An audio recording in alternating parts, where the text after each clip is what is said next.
신약성경 140면 누가복음 24장 13절입니다. 한 절씩 교독합니다.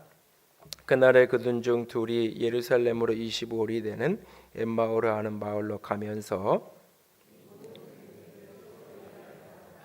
그들이 서로 이야기하며 문의할 때에 예수께서 가까이 이르러 그들과 동행하시나 예수께서 이르시되 너희가 길 가면서 서로 주고받고 하는 이야기가 무엇이냐 하시니 두 사람이 슬픈 빛을 띠고 머물러 서더라.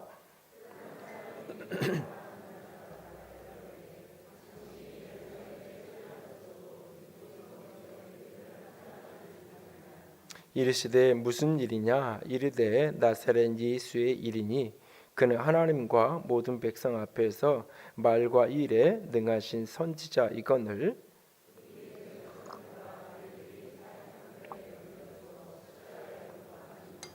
우리는 이 사람이 이스라엘을 속량할 자라고 바라노라. 이뿐 아니라 이 일이 일어난 지 사흘째요.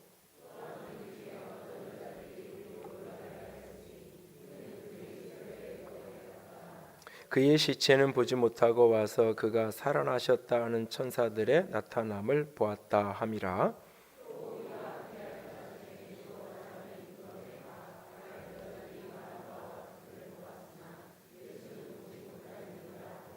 이르시되 미련하고 선지자들이 말한 모든 것을 마음에 더디 믿는 자들이여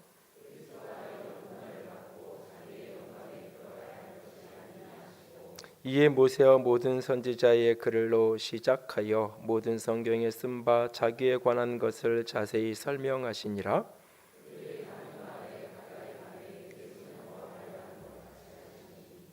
그들이 강권하여 이르되 우리와 함께 유하사이다. 때가 저물어 가고 날이 이미 기울었나이다 하니 이에 그들과 함께 유하러 들어가시니라.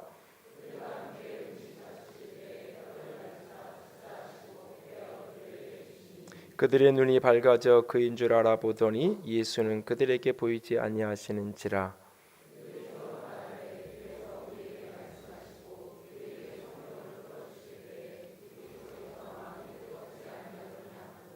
곧 그때로 일어나 예루살렘에 돌아가 보니 11 제자 및 그와 그들과 함께한 자들이 모여 있어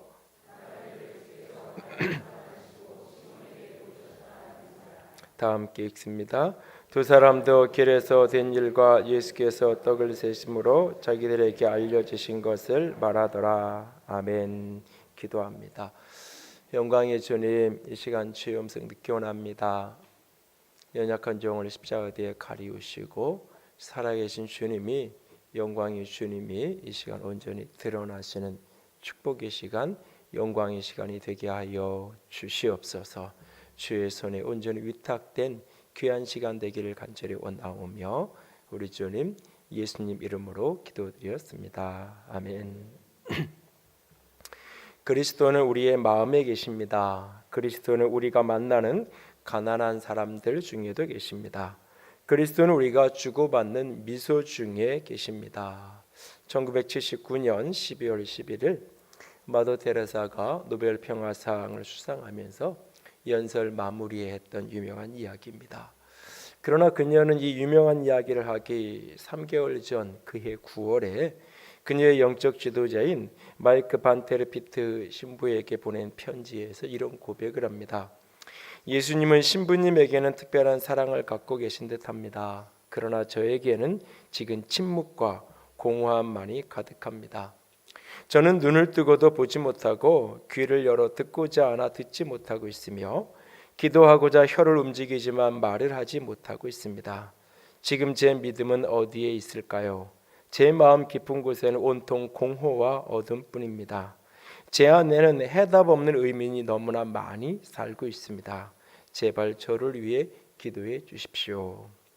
이 두 가지 모습 가운데 어떤 모습이 그녀의 진정한 모습일까요? 저는 둘 다가 그의 모습이었다고 생각을 합니다. 때로는 승리에 찬 노래를 하고 승리에 찬 감격을 고백할 때가 있지만 때로는 회의와 의문과 싸워야 하는 순간은 만날 때가 있습니다. 어떤 이는 이런 모습을 보면서 그녀의 불신앙을 잘 보여주는 증거라고 제시하기도 하지만, 저는 오히려 이런 모습이 정직한 자기 내면을 들여다보고 치열하게 하나님의 임재를 찾는 그런 어떤 고백의 모습이 아닐까라는 생각을 가져봅니다. 사람은 누구나 영혼의 어두운 밤이라고 불려지는 그 어두움을 지나가면서 아름다운 빛, 영광의 빛을 경험하고 맛보게 되는 것입니다. 엠마오로 향하던 두 제자, 그날 그들은 회의와 낙심 가운데 빠져 있는 모습을 보게 됩니다. 이 세상에서 가장 긴 시간이 있다면 바로 십자가에서부터 부활까지의 그 시간일 것입니다. 불과 몇 시간 안 되는 하루 이틀 정도의 시간밖에 되지 않지만 그 시간은 너무나 길고도 긴 여정입니다. 십자가에 죽으신 그분께서 무덤에 장사 지낸 바 되신 그 시간, 하나님은 절대 침묵 가운데 아무것도 하지 아니하시는 그 어두움 속에 던져져 있던 그 제자들은 깊은 실망과 낙심과 회의 속에 함께 있던 제자들을 떠나 예루살렘을 떠나 그렇게 엠마오로 내려가고 있었던 것입니다. 어두움은 이미 끝났고 무덤은 비어 있었고 그가 살아나셨다는 천사의 증언을 들은 여인들과 몇몇 제자들의 분명히 증언을 들었음에도 불구하고 무덤이 비어있다, 예수님의 시체가 없다라고 하는 이야기를 듣고도 그들은 믿지 않았습니다.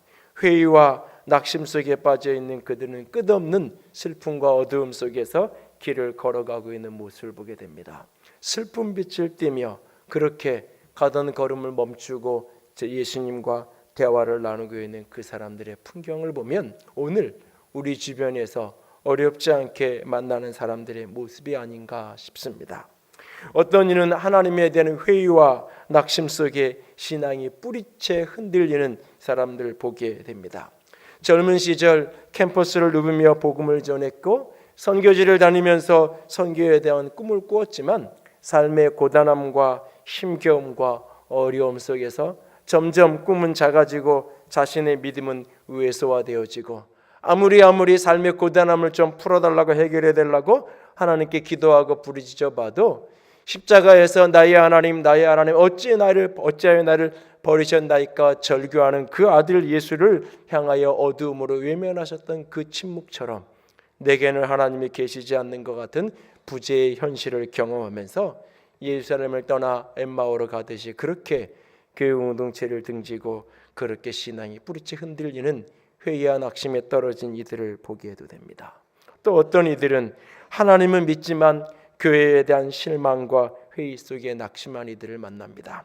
하나님에 대한 신앙은 아직 놓지 않았지만 교회 공동체를 중심으로 한 신앙생활에서는 낙심한 영혼들을 어렵지 않게 봅니다. 정재현 교수의 교회 안 나가는 그리스도인이라는 책을 보면 그가 스스로를 신앙인이라고 말하면서도 교회에 출석을 하지 않은 사람들에게 이유를 물었더니 30.6%의 사람이 교인들의 삶이 신앙인답지 못해서라고 답을 했고 26.5%의 사람이 담임 목사의 독단적 교회 운영을 때문이라고 보고하고 있는 통계를 발표한 것을 보게 됩니다. 교회 공동체에 대해서 특별히 목회자와 교인들에 대해 겪는 실망이 낙심으로 그래서 자신은 스스로 하나님을 믿는다고 예수를 믿는다고 하면서도 공동체를 등지는 이들을 곳곳에서 보게 됩니다. 여러분은 어떤가요? 내게 대하여 침묵하시는 하나님 때문에 때로는 공동체에서 느끼는 실망 때문에 깊은 회의와 좌절과 낙심에 빠져들 때가 있지 않은가요? 십자가에서 부활 사이에 그 깊고도 어두운 긴 시간을 보내야 했던 그 제자들처럼 그래서 그 환희의 소식, 부활의 소식을 듣고도 그것을 믿지 못하는 그래서 그들의 마음은 온통 슬픔에 젖어 있었고 낙심에 떨어져 있는 그 제자들처럼 혹 우리도 그런 형편은 아닌가요? 우리 곁에 우리 주변에 그런 영혼들을 혹시 두고 살아가고 있지는 않나요? 그 슬픔의 낙심에서 다시 일어나려면 어떻게 해야 할까요? 그 낙심한 영혼이 다시 부활의 생명을 맛보고 다시 살아나서 주님 앞에 열정적이고 영광된 신앙의 여정을 살아가려면 어떻게 해야 할까요? 어떻게 엠마오로 나가던 그들이 다시 예루살렘으로 되돌아가서 함께 낙심한 영혼의 회복을 이룰 수 있었을까요? 그것에 무엇이 있었던 것일까요? 첫 번째로 낙심한 영혼이 다시 살아나려면 삶의 현장에서 주님이 보여야 합니다. 내가 살아가는 일상의 현장, 내가 살아가는 삶의 현장에서 주님이 보이기 시작하면 그 절망과 좌절과 낙심에서 다시 일어나게 되어질 것입니다. 주님은 그날 슬픔에 젖어서 길을 걷고 있는 그 두 제자들과 함께 하셨습니다. 주님은 거기에 동행하셨습니다. 그러나 그들의 눈은 가리워져서 거기에 계신 주님을 알아보지 못했습니다. 오늘 본문 24장 15절과 16절 말씀입니다. 15절 16절을 한 번 더 다 같이 읽습니다. 그들이 서로 이야기하며 문의할 때에 예수께서 가까이 이르러 그들과 동행하시나 그들의 눈이 가리워져서 그인 줄 알아보지 못하거늘. 예수님이 거기에 계셨지만 알아보지 못했습니다. 그런데 한순간 31절에 내려가 보면 그들의 눈이 열려 보게 됩니다. 31절에 그들의 눈이 밝아져 그인 줄 알아보더니 라고 말하고 있습니다. 눈이 열리는 신비를 경험하는 것입니다. 눈이 열리는 기적을 체험하는 것입니다. 여기에 계신지만 보이지 않던 그분이 보여지고 알아지고 느껴지고 체험되기 시작한 것입니다. 내 삶에 고단하고 절박하고 그래서 하나님은 내게 대해 아무 일도 하지 않는 것 같은 그 침묵의 어두움 속에서 그 어두운 깊은 곳에 거기에 계신 주님이 느껴지면 거기에서 일하고 계시는 주님이 보여지면 그 영혼이 다시 살아나게 되어 있습니다. 공동체에 대해 실망하고 교회에 대해 실망하지만 그 교회가 그리스도의 몸이요 여전히 그 공동체가 하나님의 집이요 여전히 거기에 주님이 계신 것이 보여지고 알아지면 다시 그 영혼이 살아나게 되어 있습니다. 욥기서 23장 8절과 9절에 욥은 이런 고백을 합니다. 욥기 23장 8절 9절 주부에 있는 것을 보며 함께 읽습니다. 그런데 내가 앞으로 가도 그가 아니 계시고 뒤로 가도 보이지 아니하며 그가 왼쪽에서 일하시나 내가 만날 수 없고 그가 오른쪽으로 돌이키시나 배울 수 없구나. 여러분이 고백을 보면 굉장히 모순적인 이야기예요. 그가 아니 계세요. 그가 보이지 않아요. 내가 만날 수 없어요. 배울 수 없어요. 그런데 그가 왼편에서 일하고 계시고 오른편으로 돌이켜요. 굉장히 모순된 이야기예요. 앞으로 가도 안 계시고 뒤로 가도 안 계시고 만날 수도 없고 볼 수도 없어요. 그런데 그분이 왼편에서 일하시고 오른편으로 돌이키신다고 욥은 고백하고 있어요. 보이지 않는데 그분은 계세요. 그리고 어느 날 그는 고백합니다. 내가 이전에는 주님에 대해서 귀로 듣기만 했는데 이제는 내가 눈으로 보는 사람이 되었습니다. 여기서 42장 모든 고난의 여정이 끝나갈 무렵 그는 그 고백을 하는 것을 보게 되어집니다. 저와 여러분에게 눈이 열려 고단한 삶의 현장 거기에 계신 주님이 보여주는 축복이 있기를 원합니다. 하나님의 얼굴을 피하여 도망가던 선지자 요나를 기억하실 겁니다. 그는 하나님의 낯빛을 피해서 도망갑니다. 그래서 정반대 하나님이 가라 하는 곳과 반대인 다시스로 가는 배에 몸을 싣습니다. 하나님의 얼굴을 피하고 싶어서 그 배 밑창 저 가장 낮은 곳으로 가서 숨습니다. 하나님께 얼굴을 피하고 싶어서 그는 스스로 깊은 잠을 청하고 깊은 잠에 빠져들어가고 있습니다. 거기에 하나님은 계시지 않은 줄 알았고 하나님께로부터 온전히 숨을 쉬었다고 생각했습니다. 그러나 하나님은 바람과 풍랑 속에 그를 찾아오셨습니다. 그가 스스로 이 모든 것이 하나님의 손길인 걸 알면서도 하나님의 명령의 말씀에 사명에 순종하기를 거역하며 자기 자신을 그 바다에 내어 던졌던 그 순간 하나님께서는 거기에 계셨습니다. 요나서 1장 17절 말씀입니다. 같이 읽습니다. 여호와께서 이미 큰 물고기를 예비하사 요나를 삼키게 하셨으므로 요나가 밤낮 3일을 물고기 뱃속에 있으니라. 거기에 하나님께서 예비하신 그 물고기가 있었습니다. 그리고 그 물고기 뱃속 깊은 곳은 그곳이 성소가 되고 그곳이 성전이 됩니다. 그 물고기 뱃속 깊은 어떤 창문도 어떤 빛도 들어오지 않는 그 어둠 깊은 곳에서 그는 하나님을 만나고 거기서 기도하고 그래서 그곳이 성소가 되고 그곳이 정전이 되어지는 것을 보게 되어집니다. 요나의 이야기도 욥의 이야기도 엠마오로 내려가던 두 제자의 이야기도 중요한 공통점 하나가 있습니다. 그들의 눈이 열리고 그들이 주님을 보게 되는 자리가 예배당이 아니라는 사실이에요. 그들의 눈이 열려 주님을 만나고 주님을 체험하는 그곳이 오늘 예배하는 자리, 기도하는 시간이 아니었다는 거예요. 그들이 낙심 가운데 길을 가던 거기에 주님은 계셨고 해가 저문 그 시간 식탁에 둘러앉아 있는 그 자리에 거기에 주님은 계셨고 그 물고기 뱃속 그 어두운 곳 거기에 주님이 계셨습니다. 그래서 전통적으로 청교도들은 식탁 옆에 그리스도는 모든 식탁의 손님이시고 모든 대화를 듣는 분이십니다 라고 문구를 써놓고 이 식탁에 주님이 와 계시고 여기서 우리가 나누는 대화를 주님이 듣고 계십니다 라고 고백했다라고 이야기하죠. 오늘 여러분의 삶의 현장에서 우리가 예배하기 위해서 모여있는 이 공간만이 아니라 이 예배당 안에서만이 아니라 그 예배하고 기도하고 성경 공부하는 그 시간만이 아니라 여러분의 삶의 자리에서 여러분의 가정에서 일터에서 특별히 거리를 걷고 이 계절의 변화와 수많은 모습들 속에서 주님의 일하심이 거기에 계신 주님이 보여지는 축복이 있기를 원합니다. 그래서 오늘 우리 이렇게 기도할 수 있게 원합니다. 주님 내 눈을 열어 주시옵소서. 그래서 여기에 계신 거기에 계신 주님이 보여지는 은혜를 내게 허락하여 주시옵소서. 그것이 우리의 기도의 제목이 될 수 있기를 원합니다. 남부사랑교회 최재하 목사님이 오래전에 이런 간증을 하십니다. 오랫동안 부교육자로 계시다가 교회를 개척해서 몇 년 사이에 교회가 건강하게 잘 부흥하고 성장하던 어느 날 교회가 좀 이런저런 분란이 생기고 갈등이 생기고 어려움이 생겼을 때에 특별히 어렸을 때부터 이게 도와주고 그래서 자신이 공부도 시키고 그래서 신학 공부도 시켜서 자기 교회의 전도사 교육자로까지 사역을 시켰던 그 조카가 그 분란이 생기고 갈등이 생겼을 때에 목사님의 반대편에 섰던 교인들을 데리고 나가서 바로 옆 동네에서 교회를 개척했던 일을 겪으면서 너무너무나 분란이 있고 갈등이 있는 것도 마음이 힘든데 그 일의 중심에 자기 조카가 주동자가 되어 있는 그 풍경을 겪으면서 너무 힘들고 좌절이 되는 어느 날 보람의 공원을 걸으면서 추적추적 그 걸음을 걷고 있는데 나뭇가지가 꺾여 있는 감나무 가지를 하나 보게 되는 겁니다. 그 꺾여진 감나무 가지를 보고 있는데 마음속으로 주의 음성이 들립니다. 아들아, 이 나무가 왜 꺾였는 줄 아니? 잘 모르겠는데요. 열매가 너무 많아서란다. 아들아, 난 내가 이렇게 꺾여지는 사람, 꺾여지는 목회자, 꺾여지는 인생이 되지 않았으면 좋겠다.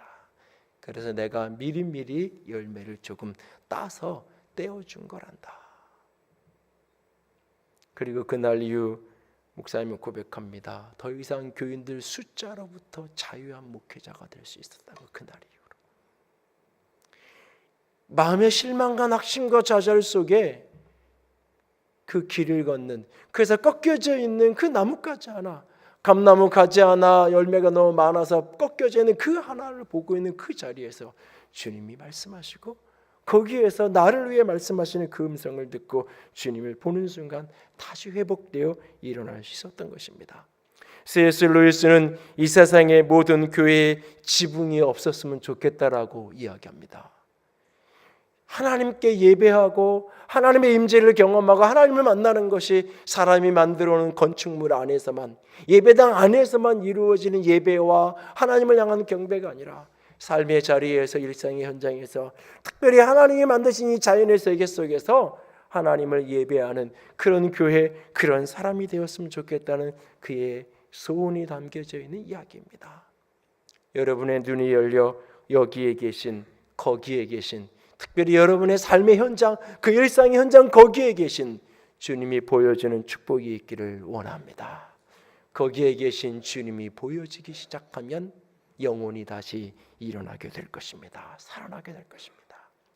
두 번째로, 낙심한 영혼이 다시 일어나려면 성경이 마음으로 깨달아져야 합니다. 낙심한 영혼이 다시 살아나려면 하나님의 말씀이 성경이 이 가슴으로 마음으로 깨달아지는 역사가 필요합니다. 여러분 오늘 본문 31절 말씀을 좀 보십시오. 31절을 보면 굉장히 이렇게 모순적인 그림이 등장을 합니다. 31절 본문 31절 다 함께 읽습니다. 그들의 눈이 밝아져 그인 줄 알아보더니 예수는 그들에게 보이지 아니하시는지라. 여러분 이들의 눈이 어두워져서 가려져서 예수님이 옆에 있어도 예수님인지 몰랐어요. 예수님과 대화를 하면서도 예수님인지 몰랐어요. 예수님과 밥을 먹으면서도 또 떡을 떼고 빵을 나누면서도 예수님인지 몰랐어요. 근데 한순간 눈이 열려 이분이 예수님이구나라는 것을 알아봤어요. 예수님인 게 보였어요. 눈이 열렸어요. 그런데 보이지 않아요. 눈이 가려져 있을 때는 주님이 거기에 계셨는데 옆에 있었는데 눈이 열려서 예수님인 게 알아보니까 순간 예수님이 사라져요. 보이지 않아요. 이제는 보게 됐는데 이제는 눈이 열렸는데 주님이 보이지 않아요. 그리고 거기에 남는 게 뭐냐면 성경이에요. 하나님의 말씀이에요. 32절에 그들이 이렇게 얘기해요. 주님께서 성경을 우리에게 풀어주실 때 우리의 마음이 뜨거워지지 않더냐. 주님이 성경을 우리에게 풀어주실 때 마음이 뜨거워지지 않더냐. 눈이 열려 보게 되니까 이제 주님이 아니라 성경이 그 앞에 있고 성경이 보여지기 시작하는 거예요. 여러분 저 앞장면에서도 그렇게 길을 가다가 멈춰서서 예수님과 대화를 하잖아요. 그 대화의 중심은 예수님에 대한 이야기예요. 부활의 시선으로 부활의 관점으로 십자가를 해석하고 부활의 관점으로 예수 그리스도의 인생을 생애를 해석하기 전까지 그들의 눈에 비친 예수님은 3년 6개월 동안 예수님과 동고동락하고 같이 살았지만 그들의 눈에 비친 예수님은 선지자에 불과했어요. 하나님과 사람들 앞에 말과 일에 능력 있는 선지자였다. 그가 우리를 이스라엘 백성을 속량하기를 구원해 주기를 우리를 로마로부터 해방시켜주고 우리는 기대했다. 근데 그분이 죽었다라고 이야기하고 있어요. 그리고 몇몇 사람들이 가보니까 무덤이 비었고 사람은 없고 이런 이야기를 한다. 그러나 그들은 여전히 예수 그리스도는 선지자 중에 한 사람일 뿐이에요. 그런 두 사람에게 예수님이 책망하면서 너희들이 미련하여서 선지자들의 말을 믿지 않는다고 야단꾸징하시면서 봐라, 내 손 봐라, 내 허리 봐라, 내가 살아있잖아. 근데 너희들 왜 부활을 안 믿어? 라고 자신의 몸을 제시하지 않아요. 부활의 가장 명확한 증거는 부활하신 예수님의 몸인데 자신의 몸을 부활의 증거물로 제시하지 않아요. 그리고 그들에게 성경을 가르쳐요. 모세와 모든 선지자의 글을 통하여서 그리스도는 고난받으셔야 되고 고난받은 그리스도는 반드시 살아나셔야 된다는 십자가 부활의 복음을 성경을 통해서 그들에게 풀어주세요. 눈이 열리고 나니까 그때 조금 전에 주님이 성경을 풀어주실 때에 내 마음이 뜨거워졌었지. 이 고백을 이들이 하는 거예요. 그리고 본문에 읽지 않아도 본문의 뒤에 스토리도 보면 이 두 사람이 예수님을 만나고 깨닫고 다시 예루살렘으로 가서 12 제자들이 모여있는 그곳에 같이 들어가게 됩니다. 거기에 가서 같이 대화하고 교제하고 머물게 돼요. 그곳에 예수님이 찾아오세요. 이전에 이미 시몬도 만났고 마리아도 만났고 이 엠마오랑 두 제자들 만났어요. 여러 사람들이 부활에 주님 만났다고 증거를 해요. 무덤은 비어 있어요. 그래도 사람들은 믿지 않아요. 예수님의 부활을 믿지 않아요. 어떻게 그런 일이 있으면 믿지 않아요. 예수님이 그들 가운데 찾아오세요. 너무너무 답답하니까 그들에게 내 손 좀 봐, 내 발 좀 봐. 그 장면에서는 자신의 손발을 보여주세요. 그리고는 손발을 보여주시고는 그 다음에 손발 보이고 봤지, 부활한 거 맞지, 이게 아니에요. 보여주시고는 그 다음에 다시 성경 펴.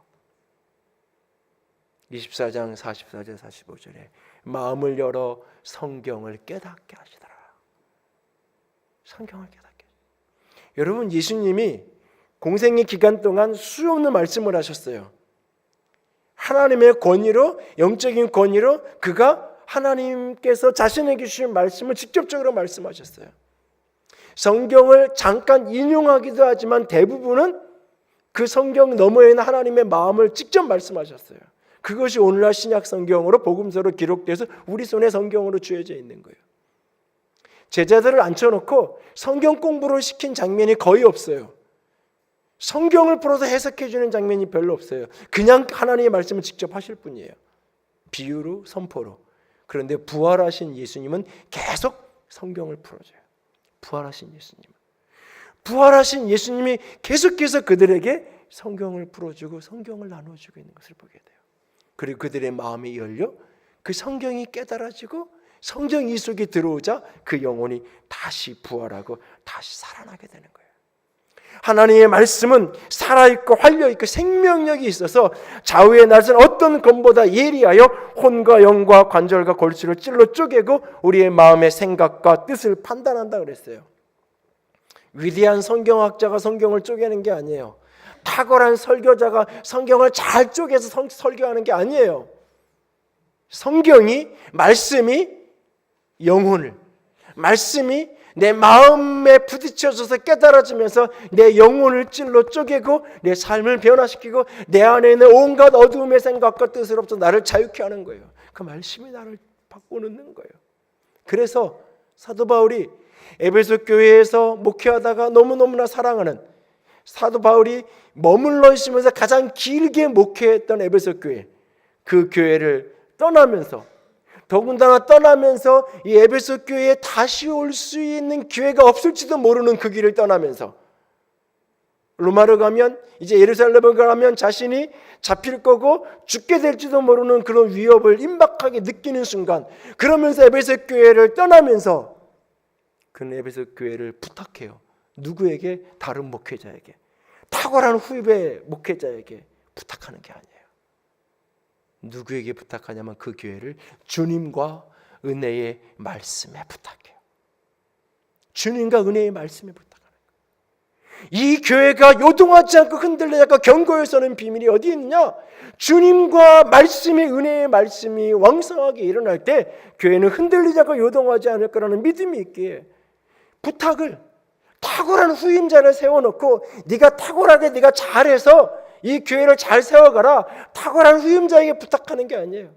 교회에 재력 있고 능력 있고 리더십 있는 사람들을 모아놓고 당신들만 내가 믿습니다, 당신들이 흔들리지 않고 요동하지 않으면 이 교회는 건강하게 계속 성장할 겁니다, 당신들이 자기 자리를 책임 있게 지키십시오 라고 그들에게 부탁하지 않아요. 주님과 은혜의 말씀에 부탁해요. 오늘날 후임 목회자 문제 때문에 한국 교회가 열병을 앓는 이유의 핵심이 여기에 있어요. 교회를 주님과 말씀에 부탁하는 게 아니라 사람에 부탁하는 거예요. 그러니까 교인들도 사람을 찾는 거예요. 우리 교회를 탁월하게 이끌어갈 사람을 찾는 거예요. 주님께 부탁하는 게 아니라. 그래서 주님께서 허락하시고 인도하시는 사람, 학위가 어떻든지 볼품이 어떻든지 그 사람이 아버지가 누구든지 상관없이 신실하게 주님 앞에서 길을 찾는 게 아니라, 사람이, 어떤 사람이 오면 우리 교회가 풍요할 거야. 맞을 수 있어요. 그러나 그게 하나님 앞에 옳은 것인지는 되짚어 봐야 되는 거예요. 은혜의 말씀의 교회를 사도 바울이 부탁하고 있어요. 왜? 그 말씀이 부딪혀지고 말씀이 가슴으로부터 깨달아지면 영혼이 살아날 수 있고 교회가 살아날 수 있기 때문에 여러분에게 간곡히 부탁을 드립니다. 신앙의 여정 가운데 누구나 하나님의 부재를 경험할 때가 있습니다. 하나님의 부재와 침묵 속에 내가 이렇게 기도하고 내가 이렇게 신앙생활하고 내가 이렇게 예배하는 것이 도대체 무슨 의미가 있는지 깊은 회의와 좌절에 빠져들어갈 때가 있어요. 그래서 그냥 세상으로, 그냥 내가 양심 있게 착하게 어느 정도 살면 되는 거지, 모든 게 놓고 싶을 때가 있어요. 그때 말씀만은 놓지 않기를 부탁을 드립니다. 성경을 읽고 말씀을 들어야 하는 자리만은 어떤 낙심과 어떤 회의와 의문이 내 영혼을 덮으면 그날도 예배의 자리에 와서 말씀을 들어도 하나도 안 들리고 깨달아지는 게 하나도 없다 할지라도 말씀 앞에 끊임없이 자신을 노출시키십시오.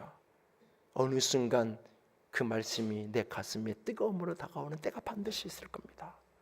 혹 교회에 대한 실망과 좌절 속에 말씀이 안 들리고 도저히 이 강단에서 떨어지고 나누어지는 말씀이 들려지지 않아서 못 듣겠거든 다른 곳에 가서라도 하나님의 말씀 앞에 서는 일만은 놓치지 마십시오.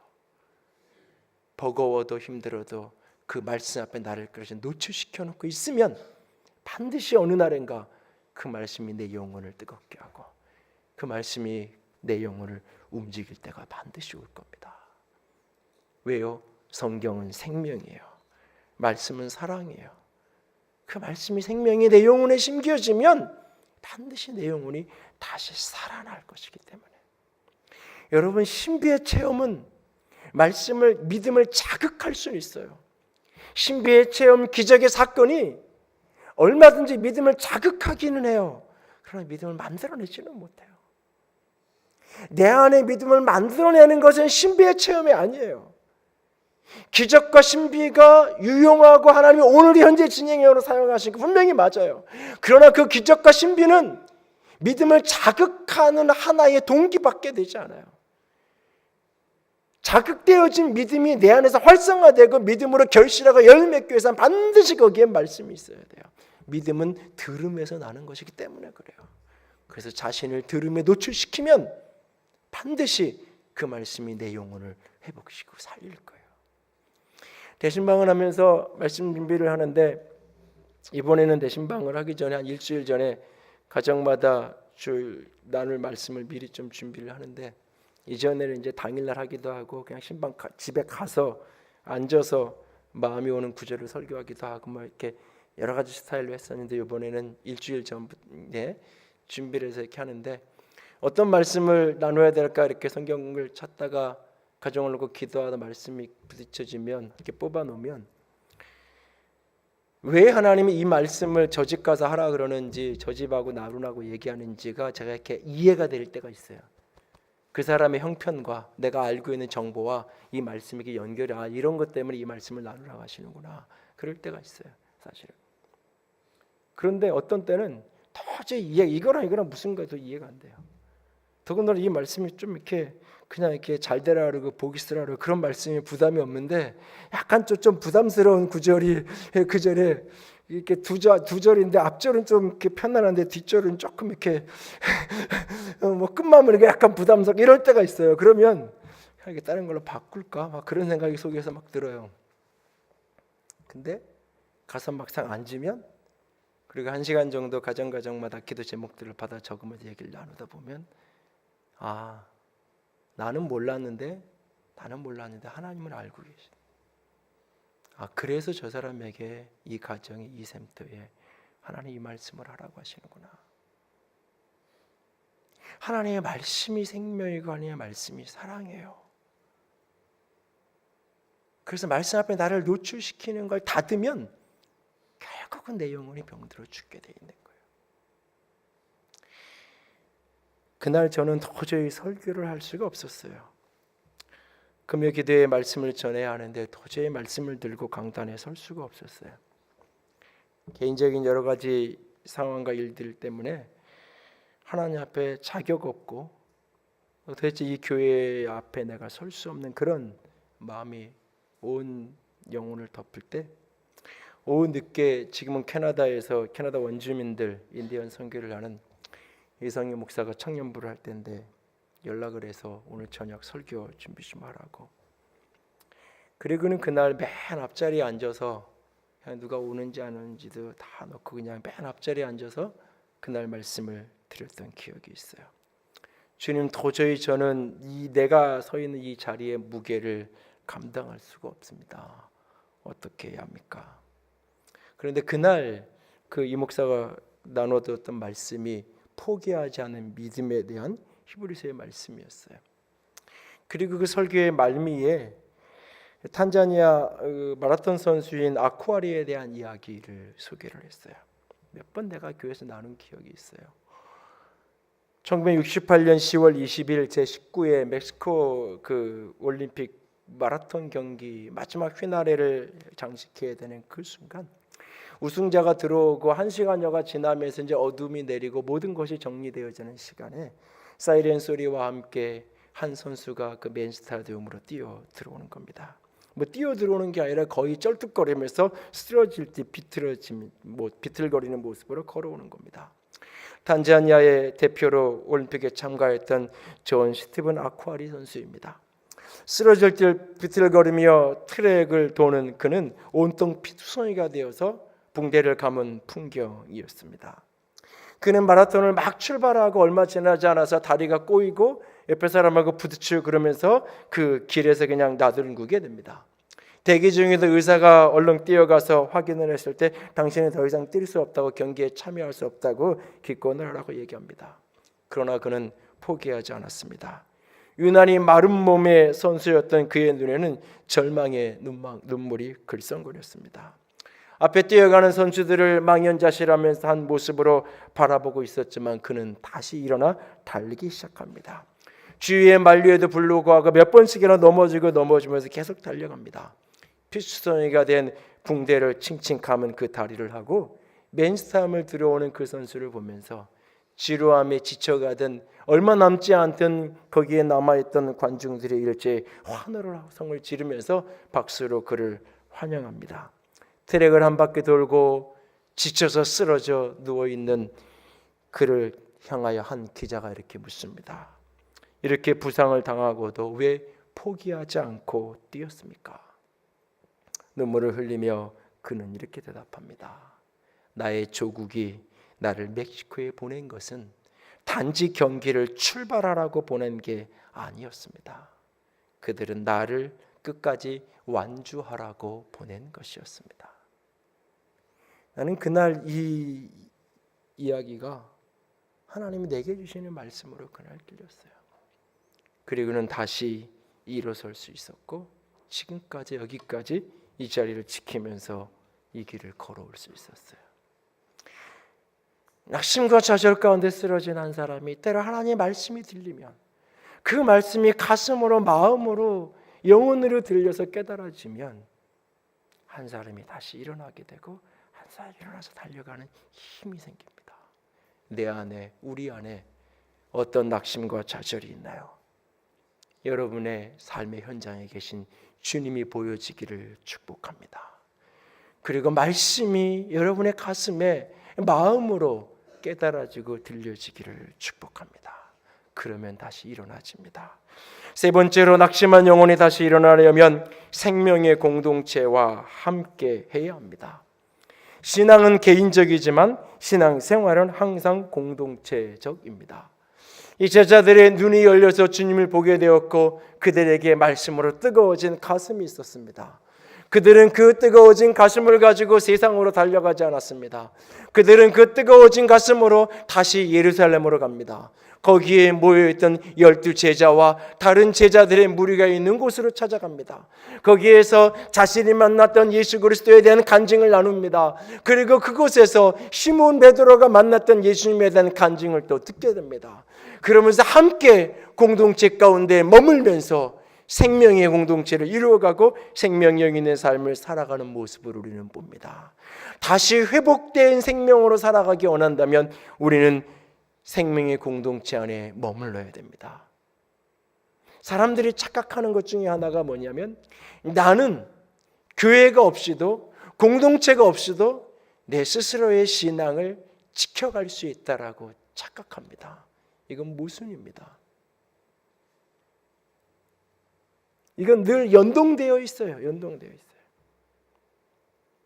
캐나다 밴쿠버의 기독교 세계관 대학원에서 르네상스사를 연구하고 교회사와 지성사를 강의하는 최정원 교수가 최근에 복음과 상화이라는 잡지에 이 가나안 성도 안 나가를 뒤집어서 가나안이라고 부르는데 예수를 믿는다고 하면서 교회는 안 나가는 성도들에 대한 문제를 이렇게 다뤄요.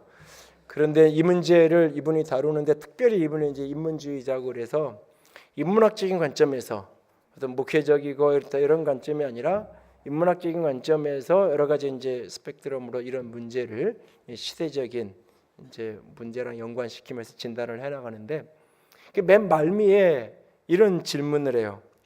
제독교회를 떠난 가나안 성도의 삶과 신앙이 지속 가능한가? 라는 질문을 던지고 스스로 답을 해요. 그는 이런 답을 해요. 신앙은 개인적이지만 종교는 사회와 문화 제도의 산물입니다. 개인의 신앙이 제도를 완전히 벗어나 존재할 수 있을까요?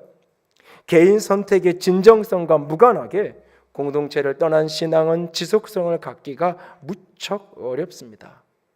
신 앞에 단독자로 살아가는 수도자들조차도 결국 격려의 공동체가 필요했습니다. 건강한 신앙은 개인의 신비가 아닌 공동체의 신비를 추구합니다. 개인이 아닌 공동체를 통해서 구현되는 초월과 계시의 영역이 존재하기 때문입니다. 그러면서 이런 부탁을 합니다. 가나안 성도라는 표현 자체도 굉장히 조심스럽게 절제해서 사용했으면 좋겠다. 그런 네이밍, 그런 이름 붙이기가 너무 공동체 없이 신앙생활하는 것도 하나의 신앙의 형태고 얼마든지 가능하다라고 너무 그것을 나이브하게, 너무 그걸 쉽게 생각할 여지를 주는, 어떤 사람은 분명히 가능할런지 모르지만 그것은 굉장히 어려운, 굉장히 지난한 과정인데 그것을 쉽게 놓치게끔 하는, 그리고 교회도 그런 사람들을 대하고 뭔가 대책을 세우고 하는 부분에 대해서 이걸 냉정하게 분석하고 대처하는 것을 막는 모습이 되기도 한다. 그러면서 그 표현 자체를 이제는 조금 절제해서 쓸 필요가 있지 않을까, 이런 얘기를 합니다. 왜냐하면 공동체를 잃어버린 사람들이 대부분 얼마의 시간이 지나지 않아 신앙 자체도 잃어버리는 게 거의 모든 사람의 케이스이기 때문에 그래요. 사실은 그의 신앙의 회복도 사실은 다시 공동체를 찾아 나서는 것에서 시작되어지는 경우가 너무 많습니다. 개인의 신앙은 늘 공동체와 함께 더불어 가게 되어 있어요. 그럼에도 불구하고 우리는 개인적으로 뭐든 할 수 있다고 자꾸 생각해요. 우리 교인 중에 한 분이 아이가 이제 고등학교를 가면서 기숙사에 있는 학교를 갔는데, 기숙사에 있는 학교를 가고 났는데 애가 이제 주일날 좀 와야 되는데 안 오니까, 뭐 일 있다 그러고 안 오니까 그러면 학교 앞에 있는 교회라도 가라고 부탁을 한 거예요. 그랬더니 가겠다고 하면서 말 끝에 하는 말이, 엄마, 나는 스마트폰이 너무 좋은데 스마트폰으로 목사님 설교도 듣고 할 수 있는데 꼭 교회를 내가 가야 될까? 그러는 거예요. 그래도 가, 뭐 이렇게 했다 그러는데, 요즘에는 그냥 내가 원하고 내가 좋아하는 말씀 어디든지 내가 들으면 되고, 내가 그냥 성경 좀 보면 되고, 좋은 경건서적 찾아서 좀 읽으면 얼마든지 내가 교회 다니면서 상처받고 관계 때문에 힘들고 뭐 이러느니 훨씬 그게 더 건강한 신앙, 좋은 신앙의 모습이 아닐까라는 생각을 쉽게 하죠. 지난 2월에 한 달을 쉬면서 광주에 가서 광주 세신교회 유성훈 목사랑 이런저런 이야기를 나누는데 그런 이야기를 해요. 요즘에 교회가 문제가 생겨서 교인들이 이렇게 흩어지면 옛날에는 그 교인들이 이렇게 떠돌면서 주변 교회, 그래서 어떤 한 교회가 문제가 생기면 그 주변에 있는 교회들이, 그 교인들이 이렇게 나를 찾아와서 그 교회가 부흥하게 되는 이런 사례들이 종종 있었는데, 요즘에는 안 그래. 그래? 왜 그런데? 요즘에는 교인들이 교회가 문제가 생기면 다른 교회를 찾아가는 게 아니라 아예 교회를 안 나가. 그리고 혼자 스마트폰 가지고 그냥 그렇게 나는 신앙해라고 그렇게 하는 사람들이 너무 많아. 그런 얘기를 하더라고요. 사실은 교회를 개척하고 지금까지 늘 초점을 회심성장, 그러니까는 전도해서 복음 전해서 예수 믿게 하는 것, 그것이 교회의 주 과제고 초점이어야 된다고 늘 얘기했어요. 그래서 우리 교회에 지금 샘터장하는 리더십들 중에 40% 이상이 사실 우리 교회에서 처음 예수 만난 사람이고, 나는 세상에서 교회는 우리 교회가 첫 교회고, 뭐 난 바라기는 마지막 교회였으면 좋겠는데 그것도 될런지 모르겠는데 하여튼간 40% 이상이 그런 분들이에요. 그리고 사실은 이동에서 오는 교인들에게는 조금은 사실은 불편하게 여러 부분들을 조금 했어요. 의도성을 가지고 사실은. 그러니까는 특별히 지역에서 같은 광명시, 하원동에서 특별히 광명시 안에 있는 교회에서 이렇게 이동해 오는 분들에 대해서는 조금 기준도 엄격하게 하고, 다른 거에 직분이 있었어도 한 2년 정도는 직분도 인정도 안 해주고, 그러면 조금 불편하게 사실 의도적으로 좀 했어요. 그러면서 우리는 예수 안 믿는 사람 전도하면서 해야 된다. 한 1년 전에도 제가 이쪽 오고 나서 한번 이 비슷한 얘기도 한번 드린 기억이 나는데요. 근데 이런 문제를 이렇게 교회의 방향성에 대해서 씨름을 하는데 하나님은 이런 마음을 주세요. 하나님과 교회에 대해서 실망하고 낙심한 영혼들이 우리 교회가 아니어도 어느 교회라도 찾아가면 좋은데 이 시대는 아예 그냥 교회를 떠나버리는 시대. 그런 선택을 하는 사람들이 너무 많은. 그래서 통계조차 잡히지 않지만 어떤 통계에는 자신을 크리스찬이라고 말하면서 교회에 안 나가는 통계가 한국교회 200만이라는 통계부터 작게 잡아서 120만에서 150만 정도까지가 된다라고 이야기하는 그런 어떤 통계 수치들이 기독교인 전체 숫자가 600만에서 700만인데 그중에 4분의 1, 3분의 1, 4분의 1 정도가 그런 형태의 신앙생활을 하는 그런 분위기, 그런 환경 속에서 낙심하고 실망한 영혼들이 교회를 찾아온다면 그것만으로도 어찌 보면 감사해야 될 일이고 고마워해야 될 일이 아닌가. 집사님분이 저한테 연락을 해서 목사님 어떤 교회에서 이렇게 홍보 부스를 이렇게 만들어 가지고 열심히 이렇게 교회 홍보도 하고 청소도 하고 이렇게 단지 청소도 하고 이렇게 하는데 우리도 좀 그렇게 해야 되지 않을까요? 해야지. 근데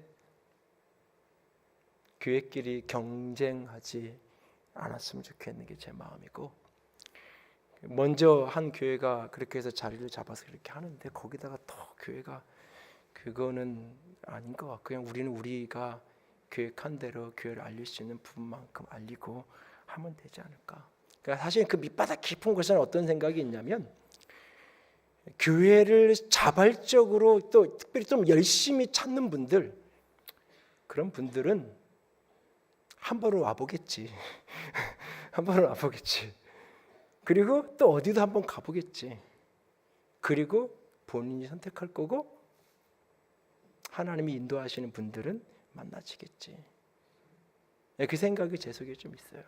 그리고 우리가 초점해야 될 사람들은 오히려 교회에 대해 실망하고 상처받고 낙심하고 이사 온 걸 핑계로 아예 교회 생활을 그만두려는, 교회를 조금 다니다가 적당히 다니다가 이사 온 걸 핑계로 아예 신앙을 놓으려는 그런 사람들, 또는 교회에 상처받고 힘들어하는 사람들, 오히려 우리가 우선적으로 초점을 맞춰야 될 분들은 그런 분들이고, 또 그 외의 분들은 하나님이 우리에게 붙여주시고 만나게 하시는 분들은 하나님이 본인들이 선택하게 하실 거고 하나님이 마음의 이끄심을 주시지 않겠는가, 그 생각이 제 속에 있어요. 그러면서 기도해요. 하나님, 우리 교회가 영원히 살아나는 교회가 되게 해주세요. 사람들의 생명력이 일어날 수 있는 형식으로서의 교회, 종교적 의식으로서의 교회 생활이 아니라 생명을 경험할 수 있는 그런 공동체가 되게 해주세요. 여기에 계신 하나님이 눈이 열려서 볼 수 있게 하시고, 하나님의 말씀이 가슴으로 들려져서 마음으로 들려져서 깨달아지게 하시고, 그렇게 만나지고 그렇게 깨달아진 예수를, 그렇게 말씀에서 깨달아지고 삶에서 만나는 그 하나님을, 예수님을 공동체 속에서 끊임없이 나누면서 나의 좌절도 희망도 나의 실패도 성공도 같이 사랑의 공동체에서 나누면서 때로는 상처를 주기도 하고 때로는 상처를 받기도 하고, 사랑하기에 상처를 받는 거예요. 교회를 사랑하지 않는 사람은 교회에 대해서 어떤 상처도 받지 않아요. 교회 때문에 상처받았다고 하는 사람들은 다 교회를 사랑한 사람들이에요. 사랑했기에 가슴이 아픈 거예요. 사랑했기에 마음이 힘든 거고요. 그렇게 서로 사랑하면서 그렇게 회복시켜가면서 갈 수 있는 그런 교회가 되게 해주세요. 특별히 세상의 고단함 속에서 방황하고 흔들리는 30대의 신앙인들이, 한 사회에 뿌리고 교회의 기둥이라고 말하는 30대 신앙인들이 머물 수 있는 곳, 생명력을 맛볼 수 있는 그런 공동체, 그런 교회가 되게 해주세요. 제가 가슴으로 늘 하나님께 드리는 기도입니다. 오늘 이 부활의 아침에 우리도 함께 그렇게 기도할 수 있기를 부탁을 드립니다. 여러분의 눈이 열려 여러분의 거기에 그 고단한 삶의 자리에 계신 주님이 보여지기를 축복합니다. 부활하신 주님이 거기에 계십니다. 여러분이 말씀을 펼치고 성경 앞에 엎드려질 때마다 여러분의 가슴으로 부활하신 그분의 음성이 들려지게 되기를 축복합니다. 우리 교회가 그렇게 생명을 살리는 공동체가 되어지기를 원합니다. 함께 찬양합니다. 주 하나님 독생자 예수 날 위하여 오시었네. 내 모든 죄 사하시고 죽음에서 부활하신 나의 구세주. 함께 찬양합니다. 주 하나님 주 하나님 독생자 예수 날 위하여 오시었네. 내 모든 죄 다 사하시고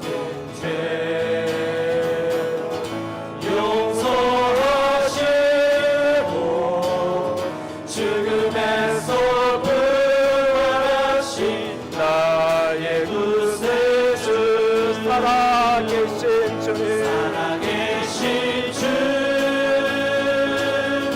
나의 참된 소망 걱정 근심 전혀 없는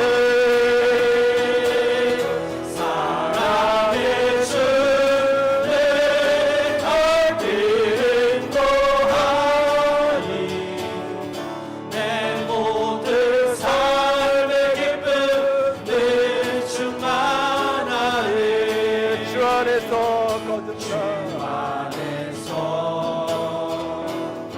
거듭난 생명 도우시는 주의 사랑 참 기쁨과 아실 가지고 예수님의 도우심을 믿으며 살리. 그 언젠가 죽을 때까지 언젠가 죽을 때까지 주를 위해 싸우리라. 승리의 길 멀고 험해도 주님께서 나의 앞길 지켜주시리. 살아계신 주 나의 참된 소망 걱정 근심 전혀 없는 사랑의 주 내 갈 길은 또하니 내 모든 삶의 기쁨 늘 충만하네. 살아계신 주 나의 참된 소망 걱정 근심 전혀 없는 사랑의 주 내 갈 길은 또하니 내 모든 삶의 기쁨 늘 충만하네. 이 시간 같이 기도하기 원합니다. 살아계신 주님, 내 눈이 열려 주님이 여기에 계심을, 나와 함께 하심을, 고단한 내 삶의 현장에 계심을 보게 하여 주시옵소서. 주님, 마음의 귀가 열려 주의 말씀이 깨달아지게 하시고 들려지게 하시고 성경이 가슴으로 알아지도록 주님 도와주시옵소서. 생명의 공동체를 이루어가게 하시옵소서. 함께 기도합니다. 사랑의 하나님, 영광의 하나님, 주님만을 찬양합니다. 영광의 주님만을, 온 주님만을 온 마음을 다하여, 온 영을 다하여, 온 사랑을 다하여 주님만을 바라봅니다. 아버지, 아버지, 아버지, 아버지, 아버지, 아버지,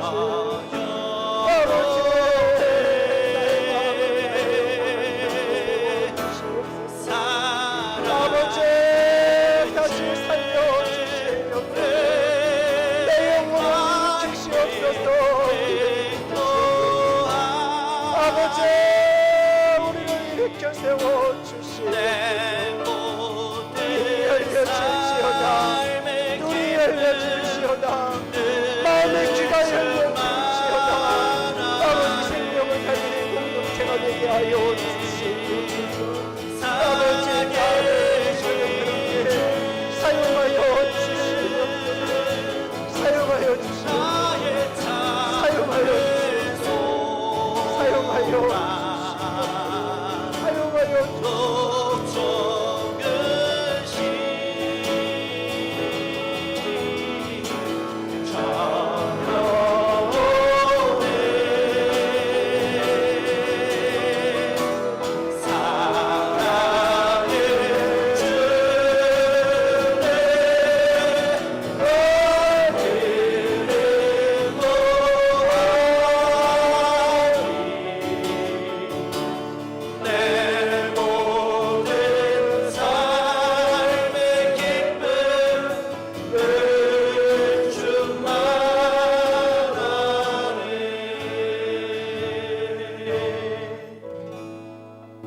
주님, 눈이 열려 보기를 원합니다. 주님, 마음의 귀가 열려 듣게 되고 깨닫게 되기를 원합니다. 생명의 공동체 아래 그렇게 붙어있고 함께함으로 말미암아 생명이 내 안에 흘러들어오기를 원합니다. 그렇게 다시 살아나는 부활의 아침, 그렇게 다시 살아나는 생명을 일으키는 그리스도의 공동체, 생명의 공동체가 되게 하여 주시옵소서. 주님 사랑합니다. 주님만을 의지합니다. 우리 주님 예수님 이름으로 기도드렸습니다. 아멘. 이제는 우리 주 예수 그리스도의 은혜와 하나님 아버지의 놀라우신 사랑하심과 성령 하나님의 교통하시며 기름 부으시는 그 은혜가 살아계신 주님의 능력으로 생명으로 다시 일어나기 소원하는 모든 이들에게 위해 이제로부터 영원토록 함께 있을지어다. 아멘.